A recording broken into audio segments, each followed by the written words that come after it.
Guruvayur devotees ഓൺലൈനിലേക്ക് ഏവർക്കും സ്വാഗതം. ഞാൻ നേരത്തെ വിഷുക്കണി ദർശനത്തെക്കുറിച്ച് പറഞ്ഞിട്ടുണ്ടായിരുന്നു. ഗുരുവായൂർ ക്ഷേത്രത്തിലെ നാളെ പുലർച്ചെ 2:55 മുതൽ 3:55 വരെയാണുള്ളത്. അപ്പോൾ വരാനായിട്ട് ആഗ്രഹിക്കുന്നവർക്കൊക്കെ വരാനായിട്ട് സാധിക്കട്ടെ കേട്ടോ. ജനറൽ ക്യൂവിൽ നിൽക്കുന്നവർക്കായിരിക്കും മുൻഗണന ഉണ്ടായിരിക്കുക. അപ്പോൾ പേടിക്കണ്ട, കുറച്ചധികം സമയം നിന്നാലും ഭഗവാനെ കാണാനായിട്ട് സാധിക്കും എന്ന് തന്നെ പ്രാർത്ഥിച്ചിട്ട് വന്നോളൂ കേട്ടോ. പിന്നെ നെയ്വിളക്ക് ദർശനം രാവിലെ 7 മണി മുതലാണ് ഉണ്ടായിരിക്കുക. നെയ്വിളക്ക് ഷീട്ടാക്കിയിട്ട് ദർശനം നടത്തുന്നവർക്ക് അതിന് തിരക്കിനനുസരിച്ച് നിയന്ത്രണം ഉണ്ടാകും കേട്ടോ. അങ്ങനെയും കൂടെ പറഞ്ഞിട്ടുണ്ട്, ദേവസ്വം അറിയിച്ചിട്ടുണ്ട്. പിന്നെ സീനിയർ സിറ്റിസൺ ക്യൂ, അതേപോലെ തന്നെ പ്രാദേശിക ക്യൂ, അതിനെക്കുറിച്ചാണ് പറയാനായിട്ടുള്ളത്. ഇവ രണ്ടും ഉണ്ട്. പക്ഷെ 500 പേർക്ക്, ആദ്യം എത്തുന്ന 500 പേർക്ക് മാത്രമേ ഉണ്ടായിരിക്കുള്ളൂ. അതിന് പ്രത്യേക ടോക്കൺ സംവിധാനമൊക്കെ ഉണ്ടായിരിക്കും കേട്ടോ. ഈ ടോക്കൺ ലഭിക്കുക പ്രാദേശിക ക്യൂവിൽ കയറുന്നവർക്ക് ആ പടിഞ്ഞാറേ ഗോപുരത്തിന് പുറത്തുനിന്നാണ് ലഭിക്കുക. അതേ കൂടെ ആയിരിക്കും പ്രവേശനം ഉണ്ടായിരിക്കുക.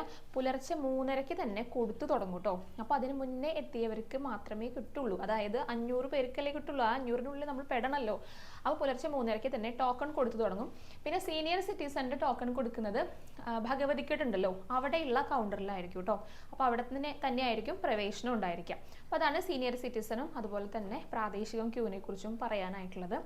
പിന്നെ VVIPകൾക്ക് പ്രത്യേക ടോക്കണൊക്കെ ഉണ്ടായിരിക്കും. കിഴക്കേ ദീപസ്തംഭത്തിന് മുന്നിൽ നിന്ന് തൊഴുന്നവർക്ക് ഈ 1 വേ സംവിധാനമൊക്കെ ഏർപ്പെടുത്തും കേട്ടോ. ഇതൊക്കെ തിരക്ക് നിയന്ത്രിക്കാൻ വേണ്ടിയിട്ടാണ്. ഒരുപാട് പേര് കണ്ണനെ കാണാനായിട്ട് വരുമല്ലോ. അപ്പോൾ ആഗ്രഹിക്കുന്നവർക്കൊക്കെ വിഷുക്കണി ഗുരുവായൂരപ്പനെ കാണാനായിട്ട് സാധിക്കട്ടെ എന്ന് തന്നെ പ്രാർത്ഥിക്കാണ് കേട്ടോ. നമുക്ക് അലങ്കാരം പറയണ്ടേ? അലങ്കാരം നമുക്ക് പ്രവചിക്കണ്ടേ? ഇന്നലത്തെ അലങ്കാരം ആദ്യം പറയാം കേട്ടോ. ഇന്നലെ ഭഗവാനെ ബലരാമേട്ടനായിട്ടായിരുന്നു ചാർത്തിയിട്ടുണ്ടായിരുന്നത്. കലപ്പയും ഗതയൊക്കെ പിടിച്ചിട്ടാണ് കേട്ടോ ശ്രീലകത്ത് വലിയൊരു ഏട്ടൻകുട്ടിയായിട്ട് നിൽക്കുന്നുണ്ടായിരുന്നത്. അത് ഏറ്റവും ആദ്യം പ്രവചിച്ചിരിക്കുന്നത് വിജയലക്ഷ്മി എന്ന് പറഞ്ഞിട്ടുള്ള ഒരു ചേച്ചിയാണ്. അപ്പോൾ ചേച്ചിയുടെ അടുത്ത് ഒരുപാട് സന്തോഷം അറിയിക്കുകയാണ്. ഇന്നത്തെ അലങ്കാരം നമുക്കൊന്ന് പ്രവചിക്കാം. ഇന്ന് ഏപ്രിൽ 14 തീയതിയാണ്. ഇന്ന് മേടമാസം 1-ാം തീയതിയും കൂടിയാണ്, ചൊവ്വാഴ്ചയാണ്. ഇന്ന് ഉച്ചപൂജ കഴിഞ്ഞിട്ട് നട തുറക്കുന്ന സമയത്ത് നമ്മുടെ ഭഗവാൻ ഏത് രൂപത്തിലായിരിക്കും, ഏത് ഭാവത്തിലായിരിക്കും നമുക്ക് എല്ലാവർക്കും ദർശനം നൽകുക എന്നുള്ളത് ഇപ്പൊ തന്നെ ഈ വീഡിയോയ്ക്ക് ചുവടെയായിട്ട് കമന്റ് ചെയ്തോളൂ കേട്ടോ.